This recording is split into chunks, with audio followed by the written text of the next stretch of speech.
Hey, it's Tyler, host of the Tyler Knows Everything podcast, where the nose is crossed out because I always want to learn more. Today, my guest is Richard James, and it's not common that you find a guy who can deadlift over 500 pounds and set a powerlifting record, and then also has a degree in biomedical engineering, children's author, and working on a live-action superhero movie that is educational based. So please welcome Richard James. Tyler knows everything.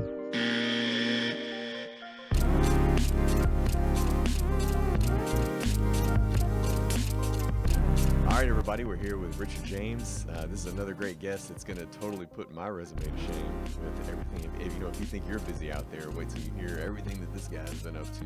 So it's very uncommon that you find someone with a powerlifting record who also has a biochemistry degree. Well, biomedical engineering. Right, yeah. We did do some chemistry in it, though. Yeah, for sure. Well, take us back to maybe how it all got started with, there's so many things we're going to get into with, Junior Olympic program, carrying the torch, and all the many different sports that you did.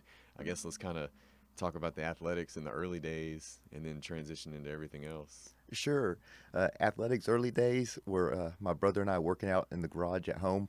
Mm-hmm. I think a lot of people have those old home gyms, Rocky style. Yeah. Super hot in Southeast Texas, sweat just like you do in the CrossFit boxes now. Right. So in the old days, I guess we did our own CrossFit style before CrossFit was CrossFit. Sure. This would have been back in the late 80s, early 90s. Okay. To date myself. Yeah. But yes, whenever I graduated from college, Mm-hmm. I exclusively lifted weights for about 2 years. And Mm-hmm. then this is kind of the first time I learned that, hey, you have to do both cardio and the resistance training for a good balance of being truly healthy, because I'd go to try and jog across the street and would be winded. Right. And I was like, I work out every single day, sometimes for a couple hours a day, and I can't jog across the street.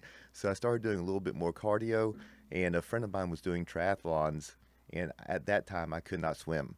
So he dared me to do a triathlon, and I had just at that point started doing a little bit of speed skating. Mm-hmm. And so to go to the speed skating story, this is a little bizarre. Mm-hmm. I had written a children's book series called Adventures of the Elements. So that had already transpired. Yes, this had already transpired, and I had a crazy idea to skate across the United States to promote reading, education, and a healthy, active lifestyle. Okay. And then I thought, I don't skate that well. Mm-hmm. If I assess myself, what am I going to do when I get into hills and you're going downhill at 40, 50 miles an hour? How am I going to stop? How would I control that? Yeah. I thought it'd be a good hook for people as I was going across. And this would be rollerblade, right? This would be inline skating, Yeah. yes. To try to skate from coast to coast, stop at schools, visit with kids, talk about science education, because the books taught about science. Right. And so I got online and found a company called Bont, B-O-N-T, in Australia. They're the largest manufacturer of skates in the world. They also train the Olympians, et cetera, et cetera. And they said, go to Houston. There's a group there that's great. They'll teach you how to skate. So I travel over to Houston. When I get there, it's 5 p.m. There's a bunch of kids. I think the oldest might have been 8 or 9 years old. And they're like, hop in class. Well, at this point, I'm 27, 28 years old. And so I'm like, okay. And so I go ahead and they take me around the floor. It's typical roller rink style, Yeah. Teach you how to turn, things like that. And they say, do you want to stick around and watch the team? And I'm puzzled. I go, team? Okay, sure. And all these guys come in, Chad Hedrick, future Olympian, and several others. And they're taking skates out of cases. Yeah. And they take off, and it sounds like airplanes taking off. They're moving so quickly. Right. Yeah, from being at the skating rink, the rental inline skates are nothing compared to those ones that you were talking about. You spin the wheel. It's almost like the Olympic barbells that are high end versus Yes. like the old barbells from the high school field house. You spin those collars. And then you have the ceramic bearings, and the wheels spin Yeah. so quickly, and they're so smooth. Right. Yes, in this case, these inlines had 4 wheels, low-cut boots, so that you have more ankle flexibility for cornering. Yeah. And so they were like, come back next week, you can try with the team. And so I went back home to Beaumont at the time and went over to Westbrook High School parking lot and just practiced skating in circles for an entire week. And then I go back and I started training with the team. I couldn't keep up, of course, couldn't do anything. I kept going back, and eventually made the team. and went on to skate and ended up competing in Junior Olympics. At one time, I was ranked top 50 in the nation. You receive a little permanent number on your uniform and everything. Wow. And so that started my intro into speed skating and into skating competitively. And so a friend of mine who was doing triathlons, he dared me to do triathlons. And I said, okay, if I do a triathlon, then you'll do a speed skating race. And so he went to watch one. After I had done my first couple of triathlons, I learned how to swim, taught myself how to swim. I was about 30, 31 at this point. And he's like, oh, heck no, I'm not doing that. That looks as scary as can be. So were you a good swimmer at the time, or? I taught myself how to swim. I just survived the swim in a triathlon, and my race starts when I get on the bicycle. Right. And so then I push the bicycle and the run. But for me, being in the water is just a state of survival because I have no buoyancy. You're almost negative buoyant. Exactly. Yeah. So I have to, which would be great for diving like you'd like to do, but I have to constantly stay in motion to stay above the water. So it expends a lot of energy, and I'm not the most efficient, but did well enough to get out of the water and make the time cut and keep going. But that started my foray into more of the cardio stuff, which led with the speed skating, which when I was competitively speed skating, I was hit by a car and it shattered my lower leg. An elderly gentleman ran into me, and they told me they would have to amputate my leg. Oh, geez. And then local doctors here said, we can do some experimental surgery. I said, well, I have nothing to lose except my leg at this point, so go for it. Spent half a month in the hospital, 3 surgeries. They had to do a fasciotomy, implantation of a rod and screws, which I still have to this day. And they told me maybe in a year you'll be lucky to walk again. And so, as the doctor says, I have a rod in here, and it's going to support my leg even though the bone hasn't completely healed. Can I just walk on it and start training? And they're like, absolutely. So I started going to the gym, and 6 months later, I competed in a national speed skating competition and won my division.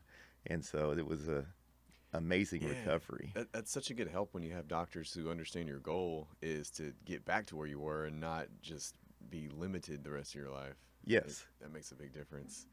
And so I guess in Southeast Texas, it made more sense to do the roller style skating versus the ice speed skating, because we don't really have anywhere to train for. That's it, absolutely. And what a lot of people don't realize is like Apollo Ono, Chad Hedrick, all these Olympians you see start with the inline speed skating.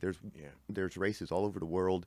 In fact, the athletes that go over to Holland or Europe to skate, they have entire huge banners in the airports when they arrive and everything. They're like Michael Jordan coming in because skating is so huge overseas, in South America and everything. And so all of our Americans start on inline, most of those, and then they transition to the ice because, like you're talking about, there's such limited space and everything and places that they can train.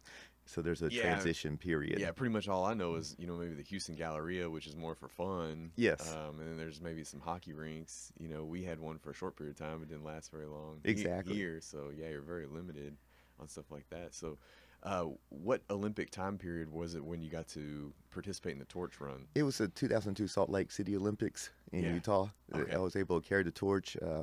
The way you're selected is someone just sends it. My sister sent in a story about me.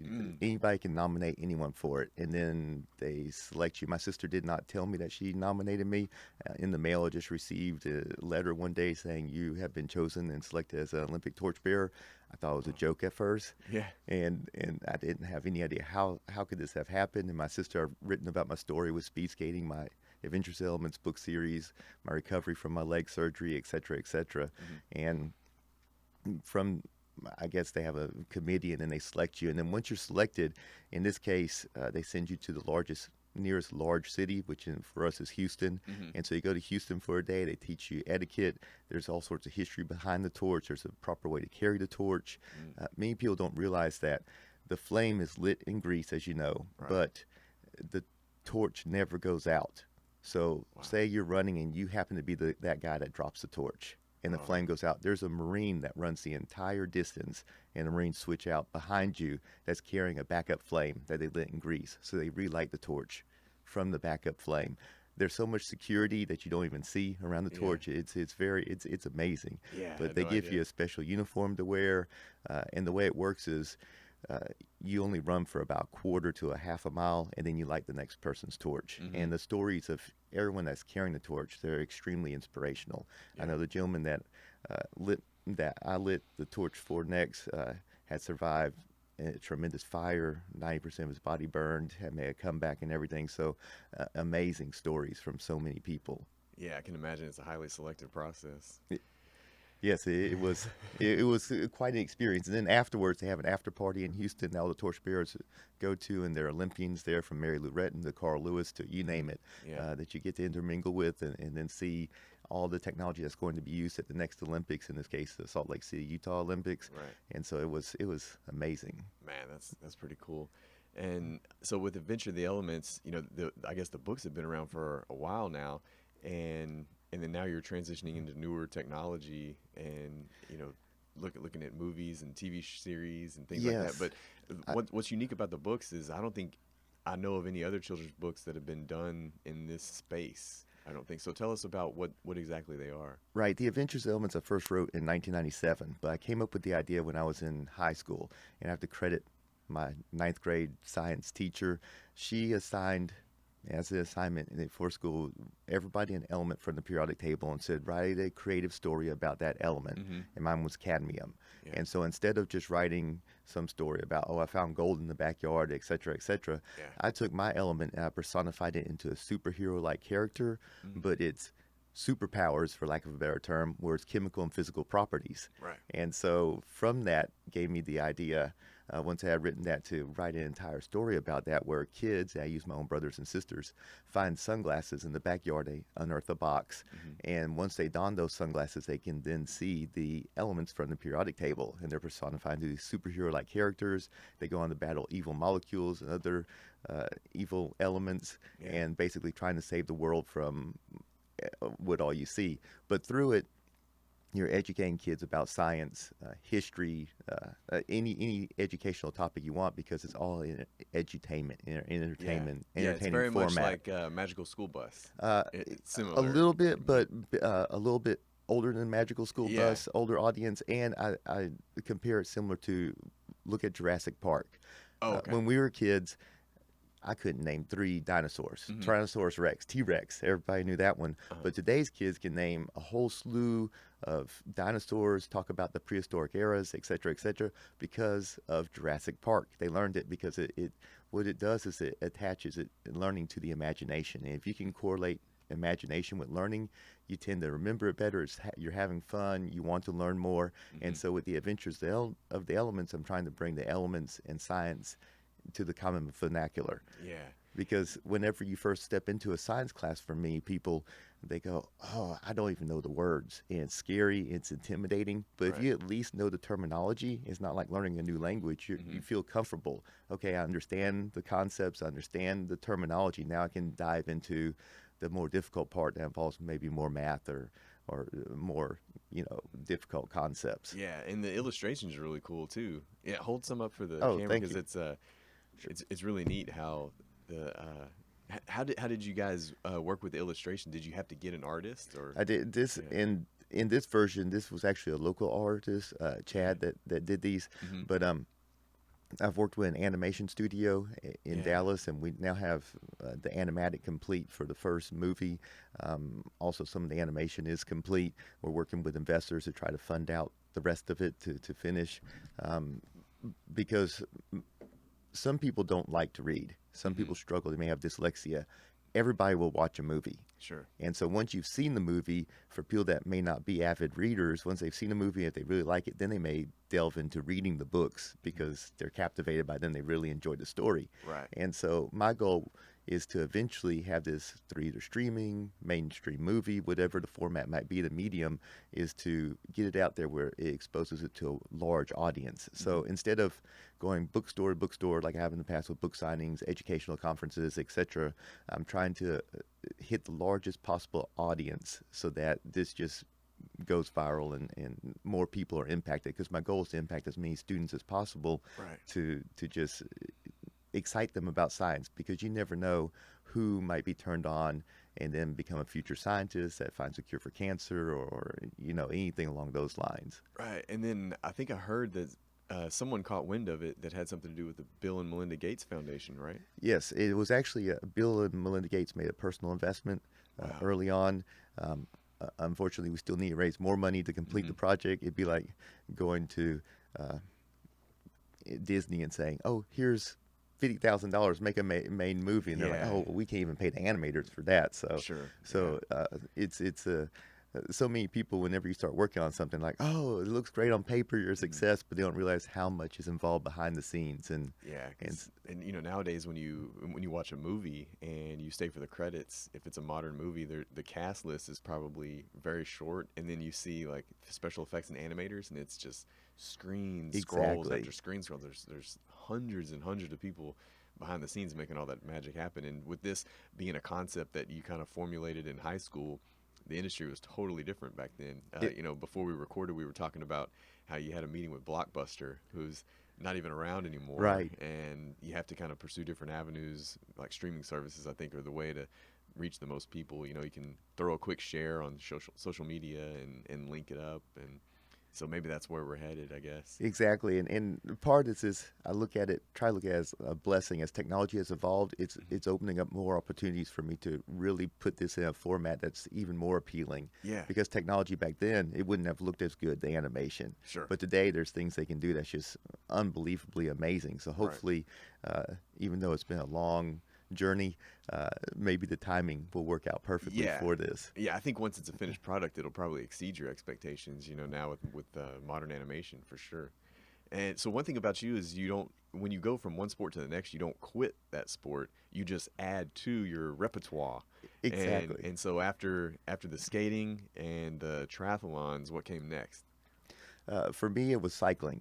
I had that was after breaking my leg and everything. I started cycling to recover because that was the first thing I could do since I didn't place a lot of resistance on my leg, and started riding with a group of local people, and then from there did some racing and really enjoyed it. Ended up cycling across a good portion of the United States. So put a lot of time in on the bicycle, and then from there, for me, I have a nonprofit organization that we've hosted over 40 plus events here locally, mostly sporting events, Right. professionally sanctioned, brought in Olympic athletes, just trying to give people an opportunity to be exposed to different things such as cycling, triathlons, running. And I've never put on an event that I haven't done. So when and some of those events have had a marathon, a half marathon, a 5K, you know, a kids K, a kids duathlon, strongman style strongman contest. competition, CrossFit style competitions, Exactly. powerlifting competitions, cycling time trial. Right. I mean, I can't. There's so many things that that you were able to expose to this area for fitness that had Yes. never been done ever. Exactly. You know, in the history of Beaumont. That's great. And that was just because what I try to share with people, especially through our Fit Lab now over in Nederland, it's our nonprofit's Fit Lab, Right. similar to a CrossFit style box, but we're not CrossFit functional training. We do strongman powerlifting, functional fitness training, even bodybuilding style training, any format, is to show that there's no one way to work out. If you hate running, you never have to run. There are plenty of things from rowing to cycling to lifting weights that you can do to remain fit. And so find something that you enjoy or that challenges you, because then you'll stick with it. Because so many people have a mindset, think if they set a goal and they go, I want to lose 15, 20, 30 pounds. I get there, and then they stop, not realizing this is a lifelong process. Name any super athlete that you know. If they quit working out, they're going to regress. They're going to put on weight. They're going to lose muscle mass. They're going to lose that. And so, unfortunately, that's the way the human body is. You're either growing or regressing, decaying. Yeah. And so, to stop that decaying process, which accelerates as we age, we all battle sarcopenia, which is the natural loss of muscle mass as you age. Right. Every year, you lose approximately half a pound. You can offset that through resistance training and staying fit. And so find something that you enjoy. And for many of us, we get bored. So knowing there are more options, you can always change up your workout, try something new. A lot of times it's fun to learn something new. It's a new challenge. You may want to do 1,000 pull-ups like you did, something unusual just to challenge yourself, and then you're motivated to go in the gym to do something. You've set a new challenge, and once you're done with that, you find something else.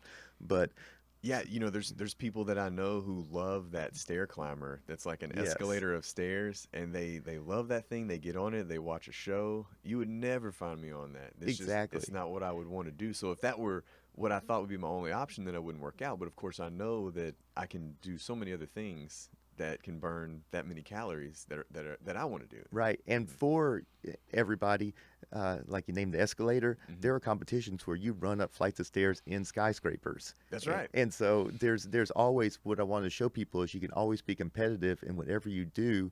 And there's always age groups. Hmm. So a 50-year-old doesn't have to compete against a 20-year-old. There's usually 5-year age brackets for every type of sport. So no matter what you're interested in, if you want to go to that next level and be competitive, you can do it. And so many people are intimidated when they first step into a gym environment. They look Right. around and because they start comparing themselves to others, Sure. and that's a dangerous situation to be in. Because I tell people, think back to when you were in school. Hmm. There were smart kids. There are those that had to work extremely hard to even come close to what the smart kids did with very little effort, because we're all genetically gifted in different ways. Some people are just genetically athletic. Hmm. They have the ability to put on muscle mass faster. They have better coordination, better dexterity. They're going to have to train very little to reach a level of proficiency, whereas you may take 3, 4, 5 months to hit the same level. Right. But we can all reach a certain point of fitness that if you looked at somebody, you go, oh, that person works out. No matter what your body shape is, we're all Hmm. genetically different. But you can tell when somebody works out, no matter how they're shaped. Hmm. And then you just feel better about yourself. You reap the health benefits. You can then go throughout your daily life and be able to pick up objects that you need to pick up. And what I tell many people, like we're talking about this lifelong process of doing this, is that so many people can't wait to retire. They go, I'm going to do this when I retire. Hmm. Then they reach retirement age and they've imprisoned themselves in their own bodies because they are so unfit that they can hardly get around. They can't go do all those things they've been waiting to do. However, if you stay fit, and for many people don't realize how little effort, how little time that takes every week, Hmm. 30 to 45 minutes, 3 to 4 times a week will at least keep you in shape to be able to do the things you want to do in your life and be into your 70s, 80s, 90s and still able to move around independently, go do things you want with your grandkids, your kids, travel different places. Uh, Right. Yeah, for sure, never stopping is one of the yes, keys, because as soon as you stop and take time off, that's when things start going south as you age. I was talking about this just on another podcast, that Chuck Norris is about to turn 80. Like, yes, he's 79 right now, and of course he's done karate for his whole life, but he just recently got into Brazilian jiu-jitsu and got his black belt a couple years ago, and he's 80. And you think about some of the people you run into around town that are also 80, and it's like a night and day. it is. And they didn't have that same pattern of movement. Exactly. And uh, like you're saying, my dad told us a story. He was in his office and he's in his mid 70s Hmm. and his pen fell on the floor. And a friend of his who's also in his mid 70s was standing there. And so he bent down, picked the pen up, and his friend was like, if I went down there to try and pick that pen up, I'd still be down there. Yeah. But my dad works out every day, tries to. Right. And then there's a woman that's 72 years old that goes to Fit Lab, and she can still climb ropes and do all Wow. the CrossFit style movements because she, like you said, stayed consistent. Hmm. Consistency is the key. It's not, you can go in there and just kill yourself one day. You only do that once a month. You're not going to improve. Yeah. You're actually going to regress, and it's going to be a struggle, and you're going to hate it because it hurts. And then so many people you'll see will start the gym or start running or start an activity, and they'll do it for 3 or 4 months. Well, they've gotten through the most difficult part of starting to get fit. They've Hmm. gotten over the period where they're going to be the most sore, where they're going to struggle the most, and then they just quit. So I tell those people, if you're out bored, just switch what you're doing. If you need a little time, reduce it to 30 minutes a day for 3 days for a couple of weeks until you rejuvenate Hmm.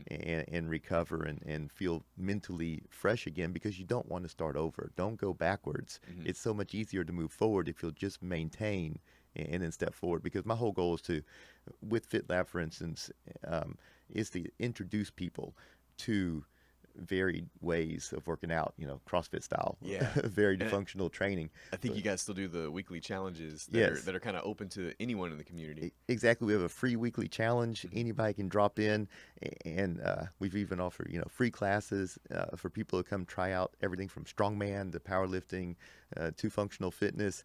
So few out of the general public take us up on that, unfortunately, Hmm. because so many My goal is to introduce people and then say, you may live in Beaumont, you come out to Neyland, you try it, but then there's a CrossFit box 1 block down. We'll go there. Our goal is we have cheaper rates. We're trying to get people in the door because to you and I, we'll pay $120, $150. In Houston, it's $200+ a month to join a CrossFit style box. Right. But a lot of people who don't work out don't see the value in that. Yeah. They don't think about, well, if I hired a personal trainer, that $50 to $100, that's one session, that's 1 hour. You're getting a coach and help and a pre-programmed plan for 1 hour session for an entire month. Right. But they may not see that. They're thinking, well, I'm struggling to pay the bills. I can't pay $100 extra to go to a gym. So we're trying to make it where people can step into the door, be introduced to it, and see the value, see the impact it has on their quality of life, and how much more energy they have, and how much more they can give to their children, to their community, to their hobbies, and see how it just changes everything. Yeah, what I usually tell people is it doesn't make sense for you to not prioritize your health and longevity. And yeah, it may be a little bit more than Planet Fitness, but that's because this is important for the rest of your life, and it's not something that you should take lightly. This is something that's going to prolong your life and allow you to run around with your grandkids versus sitting in a chair and on the sidelines. Yes, exactly. And the other part of it too is they don't realize that how many people are watching them. They have friends and family that are watching them that never say anything, but they may inspire them. So, and that would say that a lot of times whenever we put on the Gusher Marathon and our other events, so many people would get caught up in, I didn't really train, I don't feel ready. I go, well, first come out and support a local community event because it won't be here if you don't. Yeah. And number two is don't make it about you. If you feel like, oh, my training was off, I don't feel ready, you know you can do the distance. Invite some friends and family who have never done it and run with them. Do you know how excited people would be in your family to go, oh, I'm going to run with Tyler today.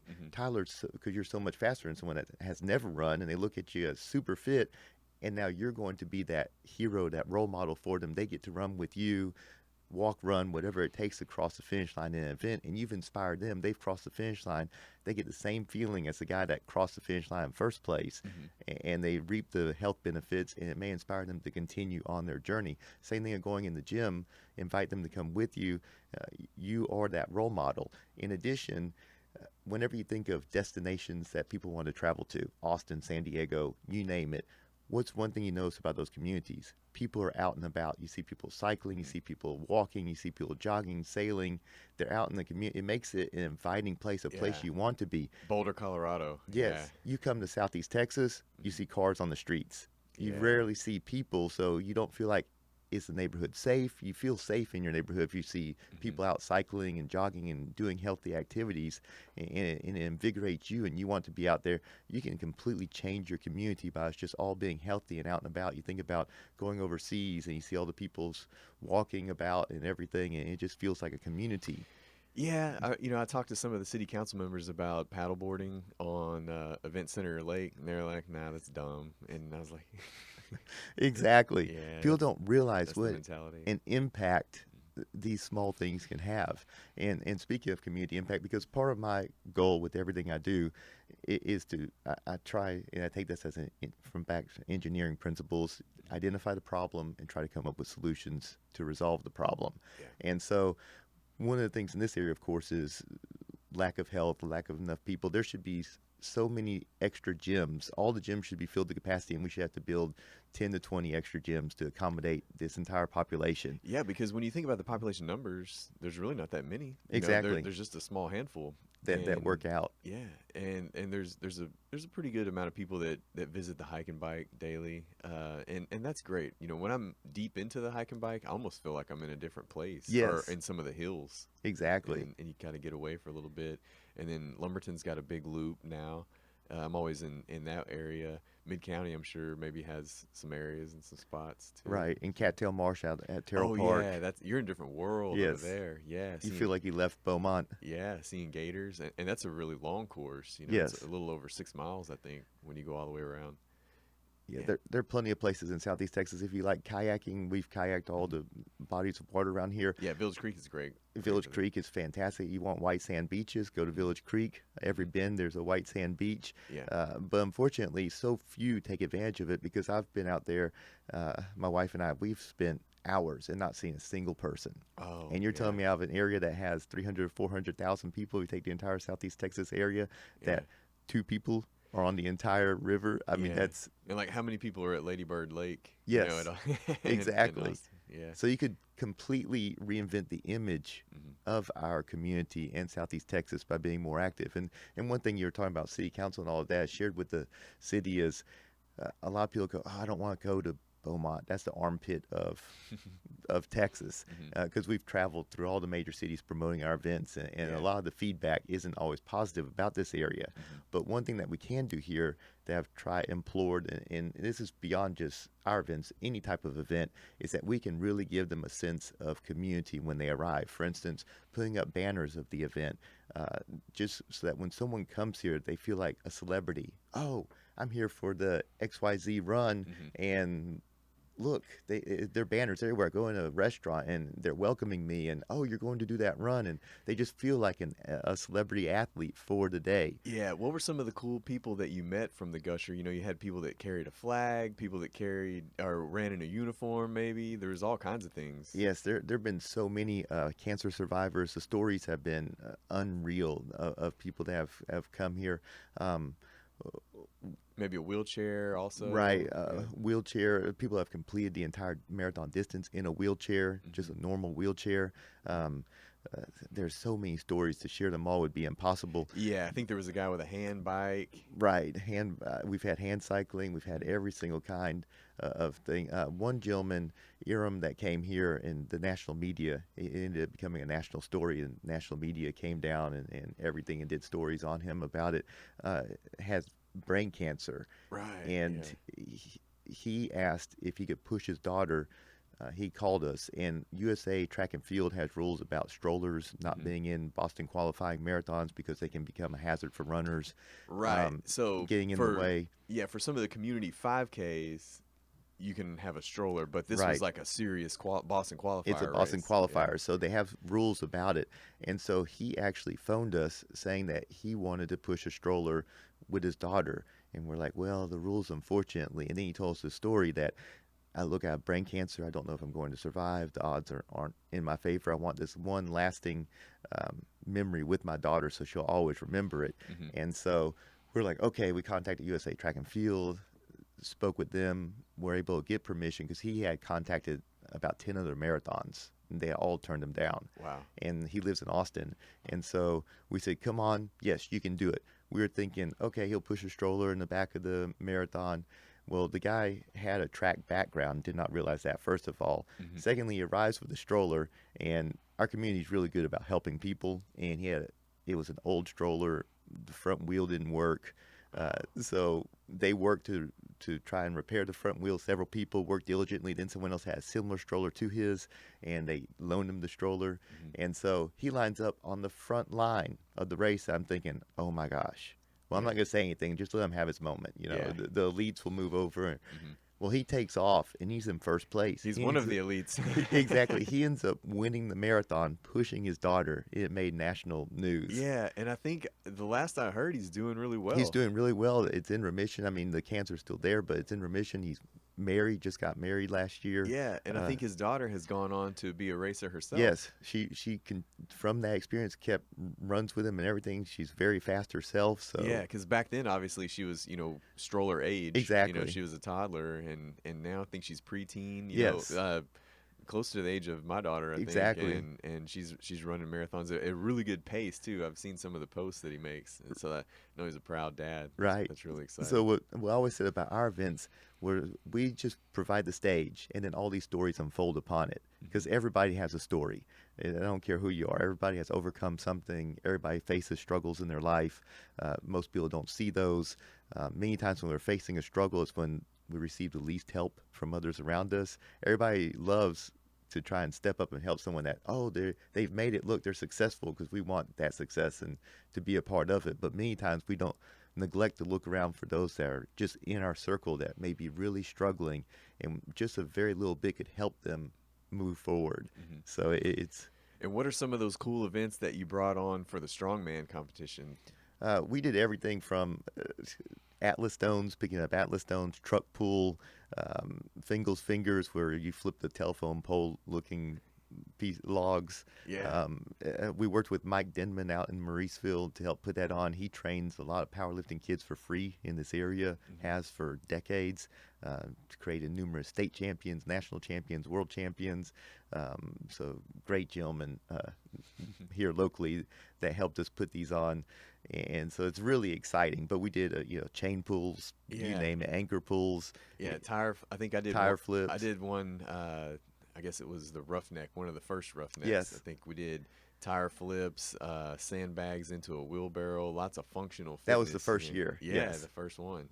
And it was really cool because it's stuff that you would do in real life, but in a competitive arena. Exactly. And that's one thing at FitLab, for instance, all of those movements we train because there are techniques of proper ways to pick things up that are more efficient, that protect your back, that ways of moving objects, and that translates into your daily life. If you have to pick up a large bag of dog food, a bag of cement, you name it, all this translates over to where it makes it true functional fitness because nobody's going to say, oh, you need to move 50 pounds, let me put it on a barbell for you, and you can lift that barbell. Yeah, they're always odd-shaped objects, whether it's a bag, a box, some peculiar looking and object. some of it could be safety, if you've got to get away from something, or if you're camping and you need to run away from a wild animal, or you're protecting your family, sometimes that correlates too. Exactly. You don't want to be the joke where all I have to do is outrun that guy. Yeah, you just got to be faster than the exactly. other guy. That's what, when people ask Joe Rogan about running hills, he said he imagines saving his family, or somebody's in trouble and he's got to run, and it depends on making this last hill sprint, right, or something like that. But that could translate into real life with, we live in a relatively safe area, but if something goes south, I mean, it's kind of the fit people that are going to be ahead. Right. Like, it really is survival of the fittest. It is. And for instance, during Hurricane Harvey, we helped a lot of people, and so many people were not in a good enough physical condition to help, clean out their homes, right, or to restore their lives, and so they needed assistance. So if you are fit, you're in a better position when disasters do strike to help others, to help yourself. You don't want to become that burden on society just out of your own action. I mean, unfortunately, none of us are guaranteed a free pass. We can all be struck by cancer, or be in a car accident, or something like that, but you don't want to be the reason that you're sidelined. Yeah. So take responsibility and steps to improve that. And then, speaking of staying fit, we try to work with a lot of local companies to have their employees come in and work out, because once you work out with someone and you struggle through something that's difficult, it creates a very tight bond. And those people, employees that have worked out together, they've come back to tell us that, back when we did work, everybody did work, but we're so much closer now. And so now, if your coworkers over there trying to do something, you want to step up and help them. And it's a very tight-knit group now, and we're much more cohesive. We're much more functional. The morale at work is so much better because we've worked out together. It's similar to the military because they're going through that suffering. It's collective suffering. Yes. You're going through something hard and challenging, and you it doesn't have to be SEAL level, but you just work out together. Whether you cycle together as a group, run together as a group, lift weights together, do CrossFit together, find something, and then it's a shared moment, like you're talking about, a shared struggle, a shared accomplishment. Yeah, the military level, they're like brothers for life. Yes. Whereas in the corporate world, you may be better friends. Exactly. A little bit, and less sick days for the employer. Yes, less sick days. The impact on the company is phenomenal. They have no idea. And then we talk about even the healthcare system here in the United States. Think if so many more people were fit, how fewer people there would be having to receive medical assistance. It would lessen the burden on that system. You wouldn't have such long doctor waits. You wouldn't have so much paperwork. I know for me, I mean, maybe common cold once a year, and that's about it. Exactly. A little bit of pollen allergy, but that's not something that slows me down. Right. It's just something that's there. And it's not luck that's happening. It's you stay consistent with your exercise, so you're healthier. And then what I tell people too, it's a little bit of supplementation, whether, make sure you keep your vitamin D up. There's some basic things because you have to spend so many hours in the sun a day, and because we're a modern society indoors all the time, we're not. And so many people, when they have their blood work done, they're deficient in vitamin D. So just take steps to look at common sense wise, what are you missing in your diet? And when it comes to diet, since we're talking health and everything, I always tell people, don't get caught up and diet immediately. First, do the exercise. That's the hardest thing to form as a habit. It's the hardest part. If you're consistent with that, a lot of times you will clean up your eating just because you feel better, and you don't want the food to all of a sudden make you feel lethargic or anything. So you'll naturally eat a little cleaner. And secondly, if you go on a strict diet, is that sustainable for life? Because again, you're trying to find a lifelong process. Right. I mean, it's okay if every now and then you just have what they call a cheat meal or do whatever. One day is not going to hurt you. Yeah. But just finding something consistent that helps, and then find a reason for it. For instance, I've gotten into intermittent fasting, and fasting not for necessarily the weight loss, but because of the aging, the benefits for aging. As you age, it restores mitochondria, eliminates damaged cells from the body, suppresses your insulin, which is a hormone that tells your body to store fat. So after about 12 hours, you start burning fat rather than storing fat. Yeah. And so what's about the window that you're eating right now? for me, about 14 to 16 hours is plenty. I can even see effects with 13 hours, but it's different for everybody. Yeah. Some people have to go 18 hours to see the benefits. Okay. Others, too, every now and then, about once or twice a month, I'll do a 24 to 36-hour fast because you have additional hormone benefits to the body over that fasting period. And during that time, you'll just do water? Right, just water predominantly. And continue exercise? And continue continue everything you normally would continue. Just a normal day. Just a normal day. Yeah. You'll find that, and I go all the way back to thousands of years ago when you had to hunt for your food. There wasn't just a meal waiting for you. Yeah, no. There was no 3 meals a day. Exactly. It was just when could they get it? Right, when could you get it?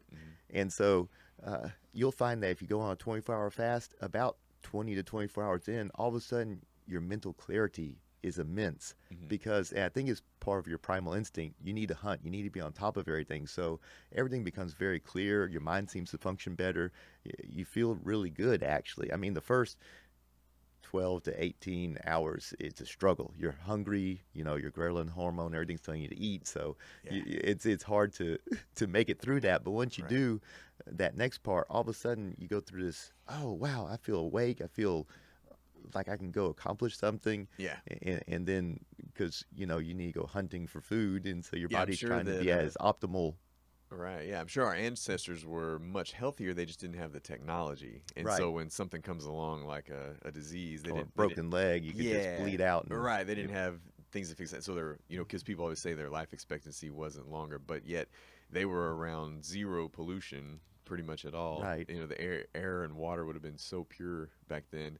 And they were just eating all non-processed food. There wasn't any way to process food. And that's what I usually tell people when they get hung up on starting something new and they feel like they have to go get a food scale or all these supplements. And I say, just take it slow and just try to eliminate processed foods. Exactly. Just eat something that used to be alive and then something that grew out of the ground. Right. And put those two things together. And that covers a wide range of things. Just kind of use that as an example. It used to have a face. It used to be alive. And then something green next to it. And you could just stick with that and really not have to harshly count your calories for a while if you're adding in the exercise. And you'll find a whole host of results if you've been previously sedentary. Exactly. Eating fast food and processed foods. Yeah, because it doesn't take as much. I mean, some people like to count macros, some do keto. I mean, there's always a fad diet that arrives. But when it comes to diet, you're like a guinea pig. Everybody's different. Everybody's genetically different. Your body's different. So what works for you may not necessarily work for me as far as what I'm eating. So just like you're saying, eliminate what your pieces that you're eating and then try one thing and see how your body responds. Yeah. Some people actually do really well having a few more carbs. Some people need extra fats. Some people need extra protein. And another thing too, as you age, speaking of protein, you need additional protein. A lot of people don't realize that because you're losing muscle mass, your body doesn't process it as well. There's a whole host of reasons. You actually need to consume more protein as you age. Yeah, and as you've aged, you've managed to kind of gain lean body mass, right? Right. Yeah. And a lot of that I attribute to first the consistency. I've never quit. So even if you put on 2 pounds of muscle a year, well, over 30 years, that's 60 pounds. It could be huge. So people don't realize it's the small incremental steps. Right. I've been working out since I was about 11, 12 years old. My grandfather worked out, so that was kind of an inspiration to me, and he was healthy into his 80s, still able to get around and do everything. And so I was like, oh, I want to be like that too, and still able to go places and do things. Yeah. But that consistency over time builds the muscle mass, because like I tell people a lot of times, and we'll take CrossFit for instance, so many people get into it and they go, oh, I want to compete, and they'll be focused on their cardio. I go, the two most difficult areas to develop are strength, because it takes a lot of time. You have to build up ligament and tendon strength as well as your muscle mass, and ligaments and tendons take a long time to strengthen. Right. And then number two is of course gymnastic style skills, the skill level for anything that you need. But with that development, you'll get stronger and leaner because your body wants to stay efficient. To have a whole bunch of muscle mass, unless you're doing something to grow extra muscle, Yeah, your body doesn't want to maintain it has to feed that. Yeah. So it's thinking back, I have to go hunt 2 extra animals because you're over here maintaining 30-inch biceps. Yeah. So now I have to feed that muscle. Yeah. So it's not a natural state. Right. But your body, through ligament and tendon strengthening and more efficient muscles, more efficient movement patterns, will get stronger over time if you just stick with it. Yeah. So that's why I'm not huge, but my weights have consistently gone up as to what I can lift. And proportionally, your strength to weight body weight ratio is really, really high. It is. Yeah. And so if you had to pick an age, it may be hard for you, but if you had to pick an age of your lifespan where you were at your peak, what would you say? Do you think it's now? I think it's now. Yeah. I mean, even though I'm nearing 50, I think I'm as strong as I've ever been. I feel like just as fast. I can still keep up with the 20-year-olds in any workout you want to name. Yeah. So it's just staying consistent that pays dividends. And to share with you too, that consistency, for instance, Olympic lifting, I didn't start until recently. Yeah. And so if I look at my lifts, they just had what's called the 1-ton challenge. It's been around for a while, but because of the CrossFit Games happening right now, Fit Aid and some others put on a 1-ton challenge where you do 6 lifts over a 2-hour period. You get 20 minutes per lift, and you try to lift for men 2,000 pounds. For women, it's 1,200. Yeah. But what are all the lifts? It's the bench press, squat, deadlift, clean, snatch, and jerk. Wow. And we won't go through those if you're not familiar with them. But the Olympic movements are the clean, the snatch, and the jerk. Those I've done very little with. So if I look at my scores compared to the elite people or those that are doing very well, because you can post your scores online, you can submit video. Yeah. My bench press, squat, and deadlift are very high. I'm over 100 pounds off on the Olympic list because I haven't done the movement patterns. Technique, and it's technique that I'm lacking, and some muscle in regard to that area. So that consistency is so important and vital to any type of movement. If it's a brand new movement for you, I don't care how fit you are going to struggle. And so you just have to be willing to stick with it and to move forward with those lifts. So what are some of the recent things you did with powerlifting?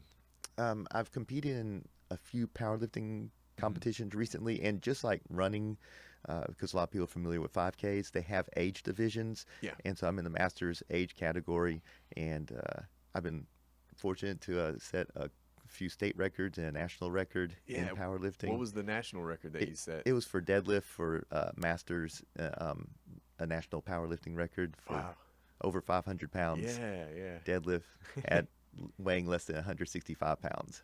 Yeah, I think if I touched a 500-pound deadlift bar, it wouldn't move at all.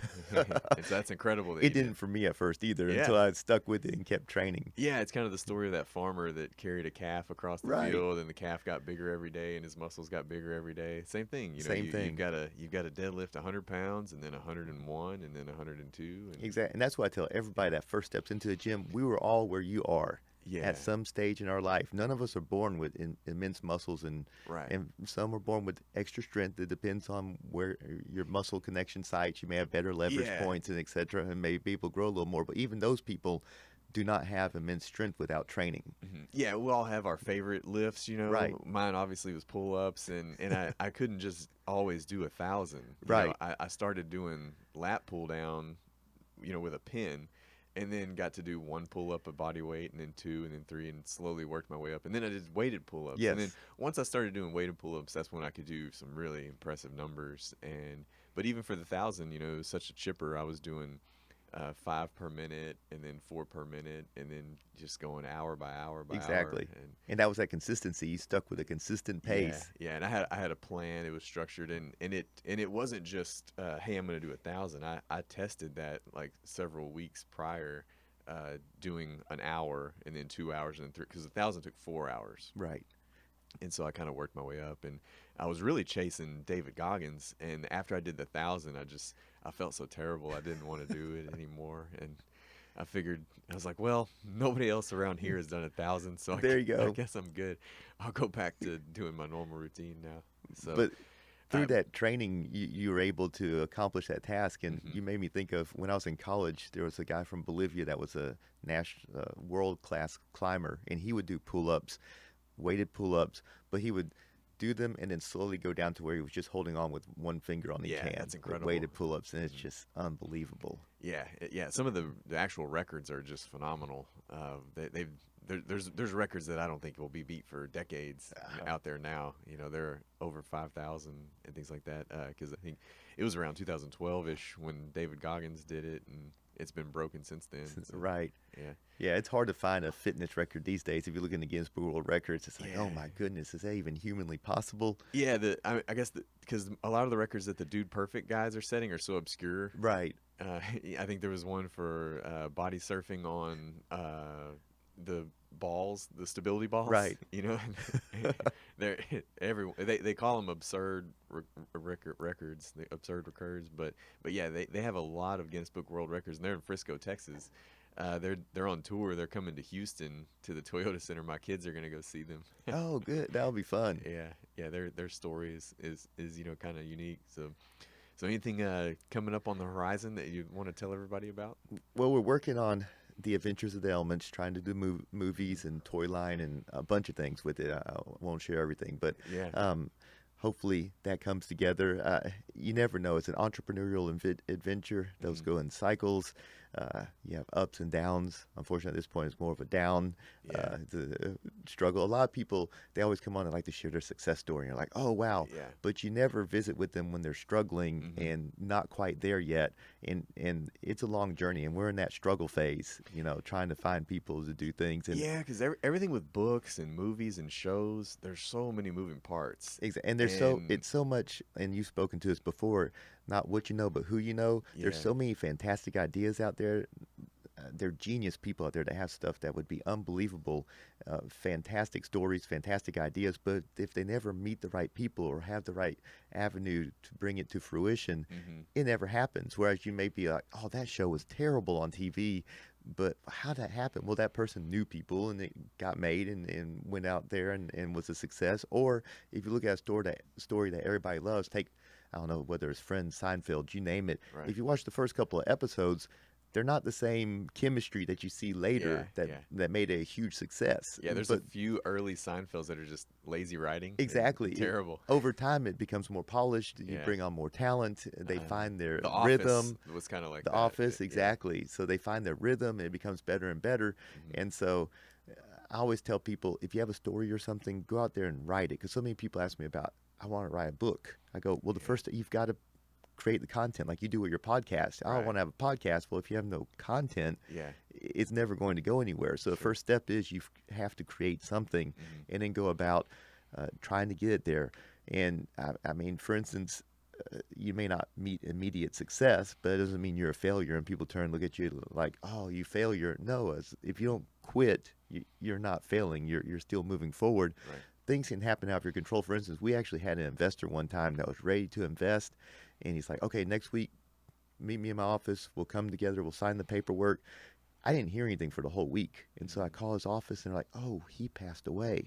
Oh, geez. I mean, things can just Yeah. happen out of your control, and it's like, oh, did he leave a will? Did he write anything else in there? No, I'm just kidding. Yeah, But unfortunate situations just occur where and when you're it dealing, derails things. sometimes when you're dealing with publishers and producers, there's so many people that want a piece of everything, and, Right. and an agent, and Exactly. and all that intellectual property, and the idea is yours, and that's like your baby, and you're the entrepreneur. And sometimes you get the smallest piece when you're inexperienced, and they kind of catch you when you're an amateur and you don't have a team of lawyers like they do to read a contract. You just want to get your content Exactly. out there, and a lot of probably young musicians fall into that as well. Which is unfortunate because so many good ideas and people are destroyed, potential talent through greed. Yeah, by the Just a- system. And I'm just like, if you would do just a little bit, I mean, think about even here locally, we could have so many good things if everybody would come together as a village to create something. So say you wanted to put on an event or do something good for the community. If all, let's say just half the population, or even a small percentage of the population, a quarter of it, say 100,000 people gave $1. Right. That'd be $100,000 budget. You could have so many incredible things that'd be great for the community. And I've expressed the same thing to a lot of the corporations here and companies, because we have this is basically a mining town with the refineries and petroleum. Sure. Oil is what we're refining and producing things from, is not giving back. A lot of them give, but they could give so much more. And I said, why don't you incentivize it for your employees? There's so much waste at every company when it comes to doing something. Right. And so let's take a small example. There may be a job on site at a petroleum company, and they rent a crane, and it's getting close to the end of the day, and they go, oh, we'll just put off that decision on finishing with the crane till tomorrow. Well, that crane sits overnight. It's thousands and thousands of dollars. Whereas the project may have taken 10 minutes to complete that day. I said, why not tell your employees, hey, on this day of the month, we're going to help out XYZ charity, and we're going to try to be as efficient as possible and see how much money we save. And you may save $10, $20, $50,000. Give half of it to a local charity. You improved your bottom line, and you help the local charity help the community. You can create win-wins, and that's ways to improve morale, motivate your employees. Hey, we're helping the community. At the same time, we're doing a better job than just showing up. It's another day on the job. Well, no, today's XYZ day. We're helping this charity, this cause. Let's really give an extra effort, work together as a team, be even more efficient, because we can all do better every day with the right motivation.